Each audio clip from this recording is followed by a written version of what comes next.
Alright, so next we're going to do, or first I guess we're going to install the low rear servo piston.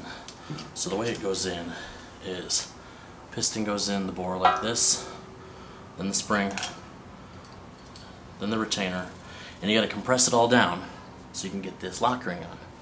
But compressing it down is a bit of a challenge, so we're going to use a C-clamp and a couple fender washers that will go around. They'll sit on top of this spring retainer, and then we can put the lock ring in. But before we do that, we're going to make sure that we've coated the bore with ATF, and we're going to put a little ATF on the piston seal. So there's really not amount of too much ATF here. It's all going to be just bathed in ATF before you even know it. So, okay.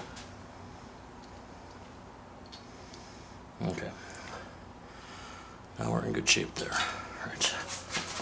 Clean the fingers off.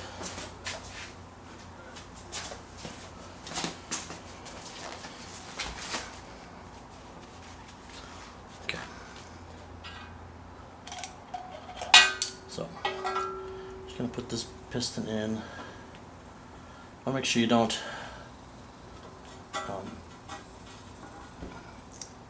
screw up that seal when you put it in. There you go. Okay.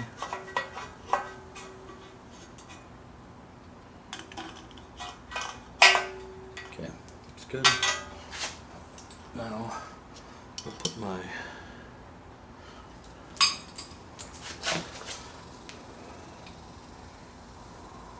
so this is a little tricky because I want to put a towel down underneath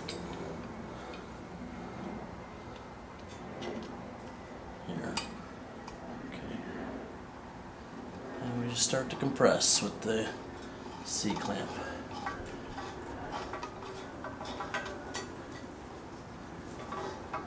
You want to get it down there nice and good.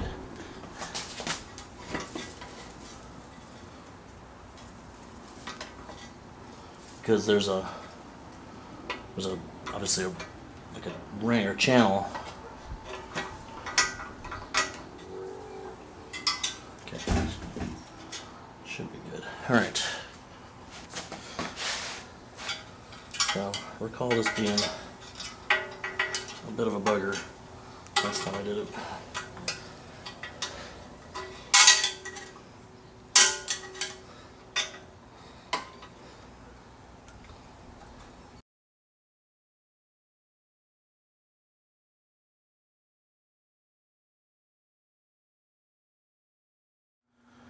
Next, we're going to do the kickdown servo, which is pretty simple.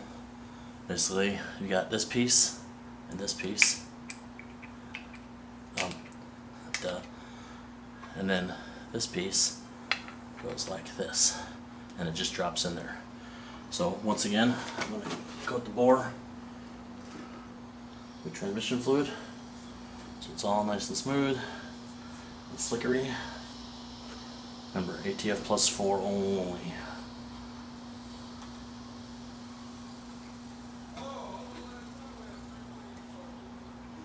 And then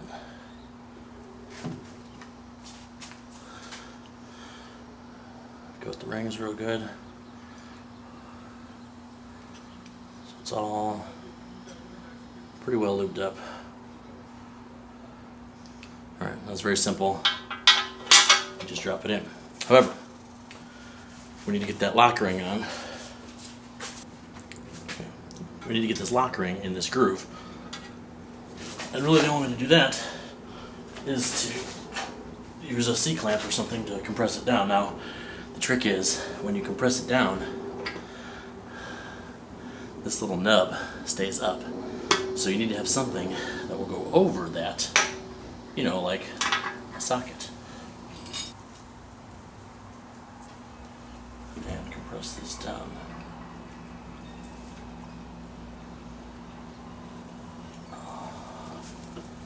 Nice and easy. Alright. Now we take the lock ring, which we just set here.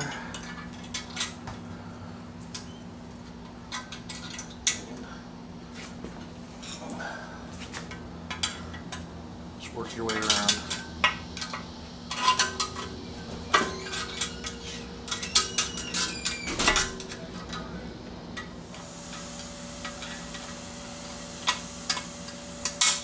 There we go.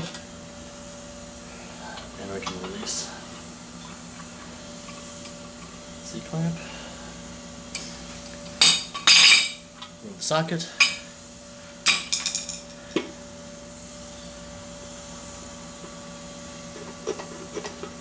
Now we're in business.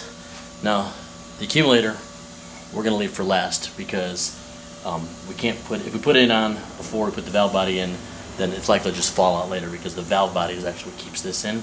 So we're going to leave the accumulator on for now.